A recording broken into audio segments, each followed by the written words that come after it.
Jungle Cruise is the latest film from Disney to try to make a movie based off of one of their theme park attractions. They've tried many times before with the entirety of the Pirates of the Caribbean franchise that lasted pretty well as far as financial success for at least 4 movies, and then they got to that 5th one and they were like, that's the end of that. And after the Haunted Mansion, Tomorrowland, now it's time to give Jungle Cruise a try. Will this be any better? Let's find out. This movie's about a skipper named Frank, played by Dwayne Johnson, who takes people out on cruises in the cheapest boat imaginable, but he's set it up to maybe make it a little bit more exciting than it actually is. He suckers money out of rich people to try to pay off some debts, but he's ultimately not doing that well compared to the other more lavish jungle cruises that are near him that he's kind of competing with. And then on the other end of the narrative spectrum, we have Lily, played by Emily Blunt, who is an adventurer. She's going on this adventure with her brother to the Amazon to find this tree that has these petals that'll grant any wish and like cure any disease, or it'll help a lot of people, essentially. Their powers are kind of limitless, apparently. And in order to find this thing that's deep in the Amazon, they need a skipper who knows the way around, and they team up with Dwayne Johnson, and antics ensue, you know, romantic tension, comedic tension, and then action tension.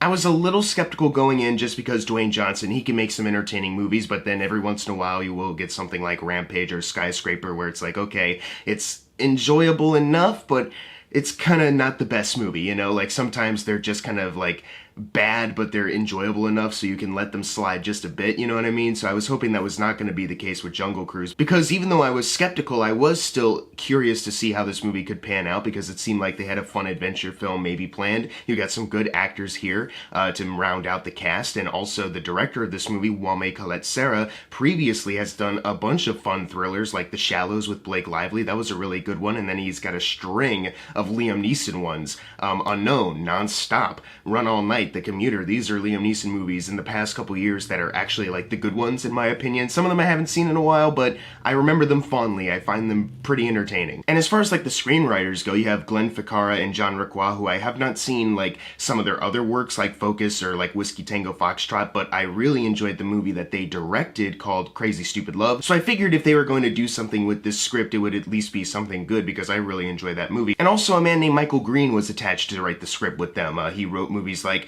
Blade Runner 2049, Logan, Murder on the Orient Express, so I figured this script was at least in good hands to have something fun and enjoyable. We have a good director at the helm here who can do something fun, and largely the experience that I had with this was a fun one. I had a pretty good time with a lot of this movie. Wame Colette-Serra directs these action scenes very well, especially as the movie goes on and they get a little bit more crazy, involving these ghostly pirates that show up to try to track them down. They do some really fun stuff with that. There are some really great visual effects that work, and they have some really cool design work as well. They do a really great job of having everything kind of pop and just having you kind of visually kind of drawn to a lot of stuff in this movie. It helps that the cinematography also looks really great. Wame Colette-Serra knows what he's doing behind the camera. James Newton Howard's score also is like, it's really fun. Like it has that kind of adventure theme that you're like, oh, yes, like I feel like I'm along for like a really special ride, you know, this is something cool. And I really enjoyed that. This movie also has some really great humor and chemistry coming from its 2 leads, Dwayne Johnson and Emily Blunt. These 2 together are obviously a lot of fun. Dwayne Johnson has like these corny dad jokes that he's coupled with that I found like really humorous, just like him going like, I am the best. Here's a string of my dad puns, and then everyone on the boat's kind of like, motherfucker. But I was surprised actually with Dwayne Johnson, because as the movie goes on, without spoiling anything, they reveal a bit more about his character, where I was like, oh, okay, so he's not just like the scrappy, like wise ass kind of male lead in this. Like there's a bit more backing up his character. In fact, it kind of explains why he, you know, reacts to certain things the way that he does in a way. So yeah, I actually really was surprised with the treatment of that character. And also Emily Blunt in this movie is spectacular. Watching this movie, it kind of confirmed to me that like Emily Blunt is such a fantastic movie star in like every single way. Like she can go from something dramatic like A Quiet Place 2, but then like, you know, flip a switch and she's like fun and lively like in Jungle Cruise. And it comes across just so naturally. Like when you're watching her, you're like, she is a character right now, you know, she's pulling it off so effortlessly, you know, she's wonderful. Like if she was offered every single action movie that Dwayne Johnson gets offered from now on, and she was in those movies instead of him, that would be totally fine. In a lot of ways, I feel like she owns the screen like in a much better way. No, not to diss on Dwayne Johnson or anything, but you know, he is a wrestler turned actor, so there will always be some kind of limitations there. But with Emily Blunt, like she's like, you know, she's trained for this, you know, it comes across just so naturally and she pulls it off so well. You buy her, you love her, she's funny, like going back with Dwayne Johnson, you know, that banter is just so good. She holds herself up really well. But also I really enjoyed Jack Whitehall in this movie as her brother. He's kind of like, you know, he's kind of the snobby kind of British dude for a while who's like, I don't want to get any dirt on me on this Amazon cruise or whatever. And it's kind of funny. He pulls it off really well. He's got good delivery and he, you know, works off of Dwayne Johnson and Emily Blunt really well. There's some good chemistry there, but it does get to a point where this character kind of talks a bit about what Emily Blunt's character Lily means to him, and it's like, that's really sweet. Like, that's a really sweet, like, moment for the character. You understand these two's dynamic. It's not just, I'm the, you know, neat one and she's the scrappy one who has no care for anything going on. Like, it's, at first it's just that kind of dynamic, which is fine enough, but then they introduce another layer of complexity to it where I was like, okay, like, there's, like, a genuine kind of bond between these guys for these sibling characters, and I really enjoyed that. It is, however, one of those Disney trademarked first gay character moments, and it's definitely the best use of that kind of character that they've had. It's not like, you know, something that can easily be cut out of like a China release or something like that.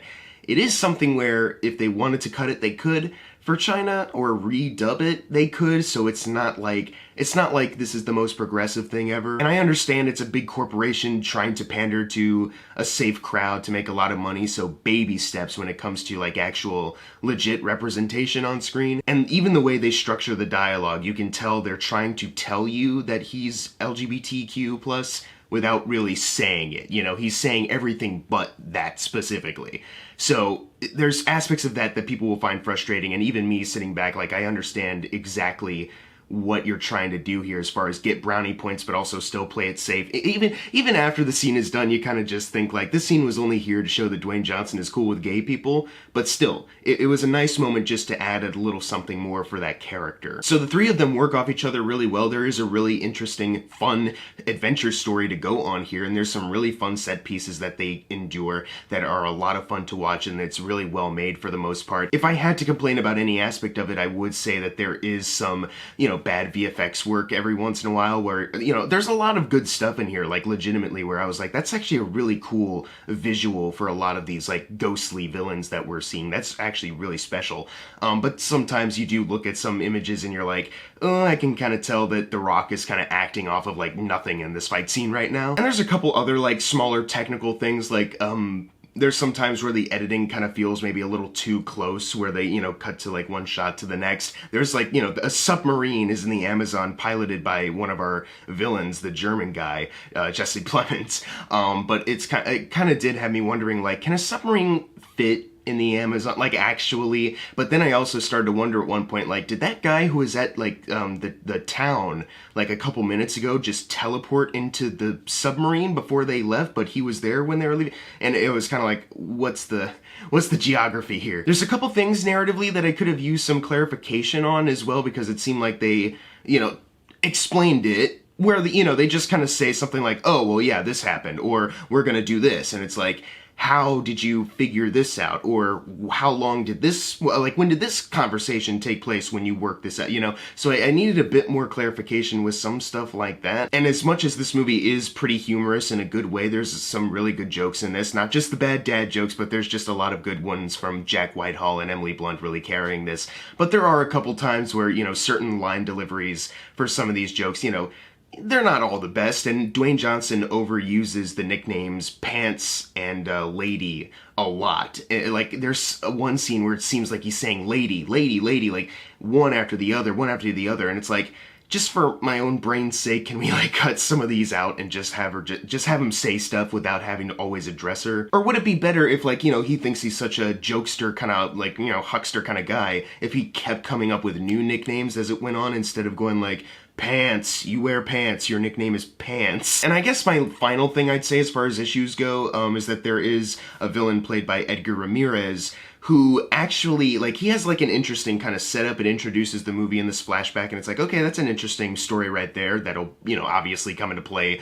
later in the movie. But once he does kind of re-enter, at first I was like, okay, they're not giving him like a whole lot of like character or anything, but it kind of makes like narrative sense because it's not like they're hyping him up as like a big important kind of villain. So I was kind of fine with the way they were kind of approaching it, but it does come to a point where they reveal something, and once again, no spoilers, but it did kind of leave me feeling a little emotionally hollow, just seeing how something was playing out that maybe should have been a bit more personal, that should have, you know, felt like a little bit more than what it was, and it didn't. So at that point I was a little disappointment. But you know, the villains look cool, they got some cool visual effects, you know, designing them, and you know, Edgar Ramirez plays it fine and the other actors playing the ghost characters, but it's, at the end of the day, it felt like they hit on something that could have been a little bit more interesting if they, you know, kind of dwelled on some of the more personal aspects of it, and they just kind of don't. So overall, this movie does have its issues, but I think overall it's fun enough and it's well made enough, it's well acted enough for you to kind of, you know,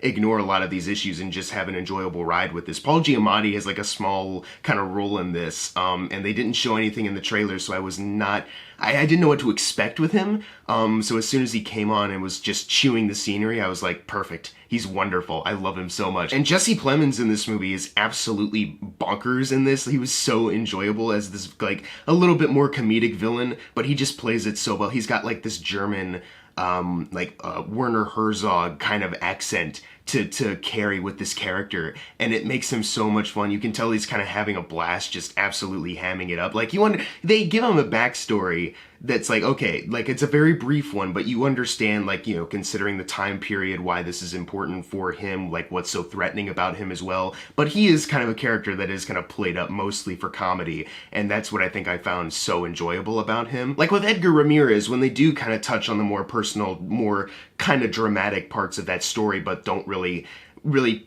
have that come across to the audience, that's where I'm more disappointed. But with a villain like Jesse Plemons, it's like, yeah, they're hamming it up and they're just having a blast with it. This is fine, the way they're writing this character. This movie goes from fun action scene to fun action scene to fun action scene into an ending that was pretty sweet and satisfying for these characters that you've grown to really enjoy because of the cast chemistry and the really interesting stories to accompany them. If this movie does have a sequel, which I know Dwayne Johnson recently was like, we're having a meeting next weekend.